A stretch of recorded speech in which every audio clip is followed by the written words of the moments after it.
এ বিষয়ে আরো জানাতে মহানগর গোয়েন্দা কার্যালয় থেকে সরাসরি যুক্ত হচ্ছেন সহকর্মী মাকসুদুল হক ইমু। এই বিষয়ে সবশেষ যে আপডেট আছে জানাবেন।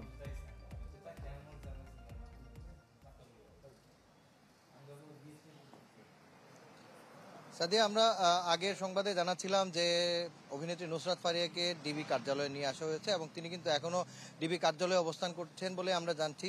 এবং যে জিনিসটি সবশেষ আমরা জানতে পেরেছি যে যেহেতু তার বিরুদ্ধে মামলায় একটি আসলে ওয়ারেন্ট রয়েছে, অর্থাৎ গ্রেপ্তারি পরোয়ানা, সেই ক্ষেত্রে হয়তো বা আগামীকাল থেকে আদালতে সোপর্দ করা হতে পারে ডিবি কার্যালয়ের পক্ষ থেকে। তবে আমরা একটি জিনিস নিশ্চিত করতে চাই যে এখন পর্যন্ত ডিবি কার্যালয়ের যারা কর্তৃপক্ষ রয়েছেন তারা এবং ডিএমপির কোনো জায়গা থেকে কিন্তু আমাদের গণমাধ্যম কর্মীদেরকে এই বিষয়ে সুস্পষ্ট কোনো বার্তা দেওয়া হয়নি।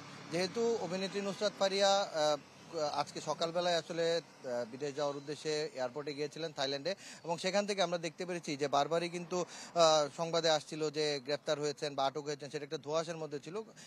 একটা নির্দিষ্ট সময় পর কিন্তু আমরা বিকেলের দিকে জানতে পারলাম যে না, আসলেই তিনি গ্রেপ্তার হয়েছেন এবং নির্ভরশীল সূত্র থেকে কিন্তু জানানো হয়েছে তাকে ডিবি কার্যালয়ে নিয়ে আসা হয়েছে।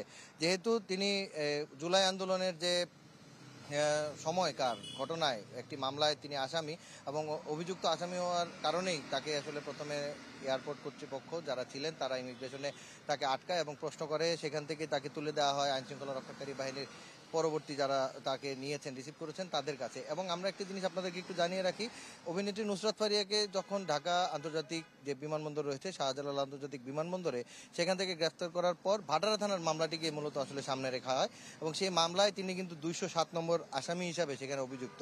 সবচেয়ে বড় কথা, যদিও মামলাটি একটি হত্যা চেষ্টা মামলা হওয়ার পরও এই মামলায় নুসরাত ফারিয়ার নামের পাশে কিন্তু যুক্ত করা হয়েছে সেই আন্দোলনে অর্থ যোগানদাতা হিসাবে। এবং আমরা যদি আপনাদেরকে একটু জানিয়ে রাখি যে যেহেতু তিনি থাইল্যান্ড যাওয়ার সময় আসলে এখান থেকে আটক করা হয়েছে এবং আটকের পরবর্তী যে কার্যক্রমগুলো এখানে রয়েছে সেই কার্যক্রমগুলো কিন্তু ইতিমধ্যে হয়তো বা হচ্ছে।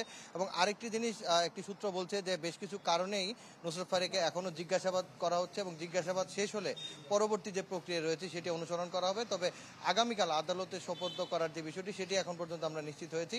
এর পরবর্তীতে আজকে রাতটি হয়তো নুসরাত ফারিয়ার এখানেই অর্থাৎ ডিবি কার্যালয়ে কাটবে। এই আর কি আমার কাছে ছিল মহানগর গোয়েন্দা কার্যালয় থেকে সর্বশেষ।